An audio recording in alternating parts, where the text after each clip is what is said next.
Hey guys, so today I wanted to share with you guys my experience in Japan.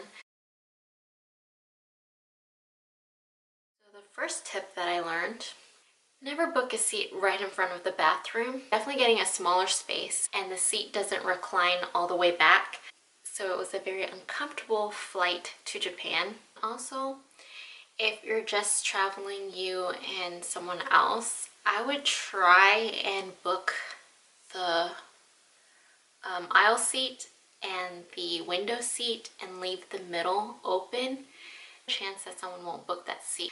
We took up the window and middle seat, so someone got the aisle seat, and let me just tell you, he slept the whole trip pretty much and only took 2 or 3 bathroom breaks, so we didn't really want to disturb him.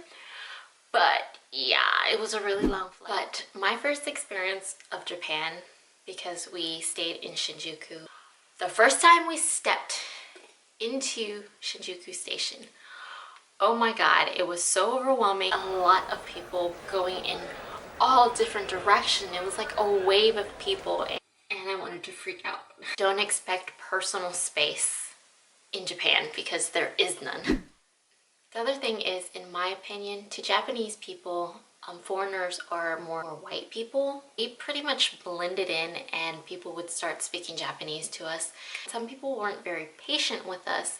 Like if I was ordering something and the couple ahead of me were white and they were ordering something, the girl was a lot more patient with them and definitely not patient with me. She yelled at me. You can get around with not using Japanese. You can just point at things. You definitely shouldn't have things planned out.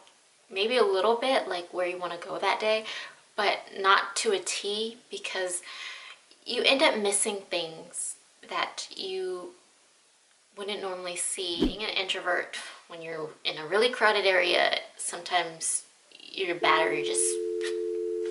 And for him, he's more of an extrovert, and so crowded areas just fill him with more energy. That's why when we went to Odaiba, I had a whole different experience. It wasn't as crowded and it was very peaceful and really serene, and there was plenty of places to sit if I needed to rest, and we basically explored that for like the whole day pretty much.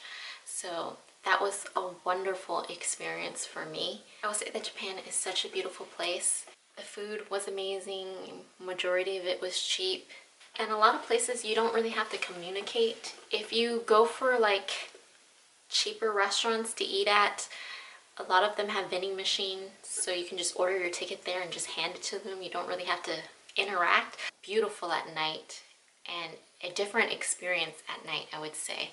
But we do regret not booking different hotels in different districts so that we could explore that area a little bit more. So we went in November, and our hotel room, I don't think this is with all hotels, but it's central air conditioning, and our room was really hot.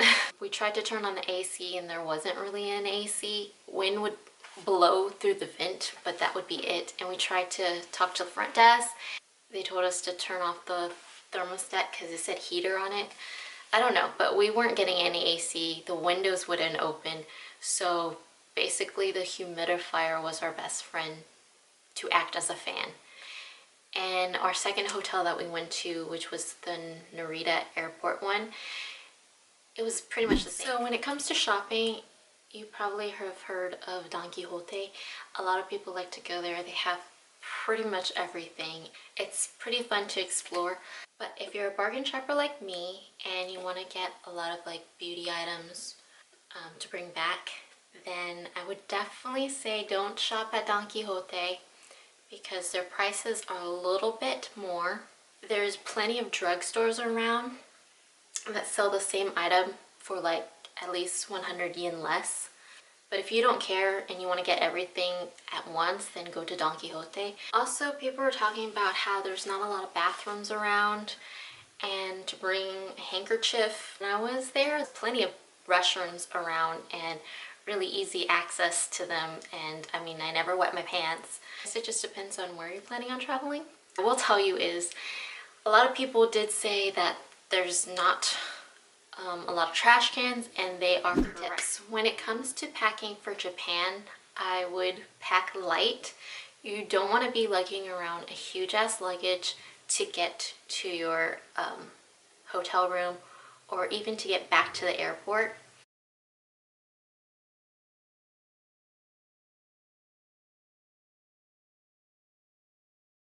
And when you're folding your clothes, the KonMari technique is a very good technique to use to fold them nice and neat and have a lot more room in your luggage.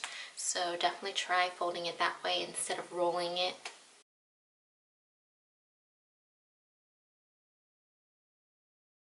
We can all agree that not everyone is very nice when handling your luggage. They manhandled and broke my luggage. And some of you may not think this is a big deal, but this luggage has now retired. Like completely broken off. Like this was pretty much brand new. I've only traveled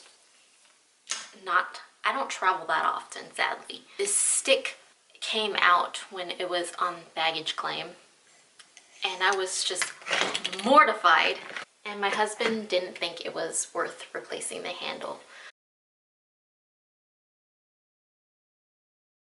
This is what I'm planning on doing next time.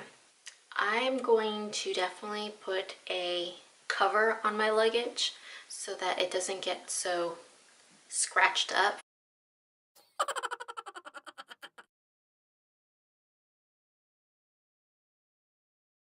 But yeah, if that's the only way to keep my luggage safe and to be able to use my luggage for more than one time, and hopefully this helps you in any of your travels. I'll talk to you guys in another video. Bye!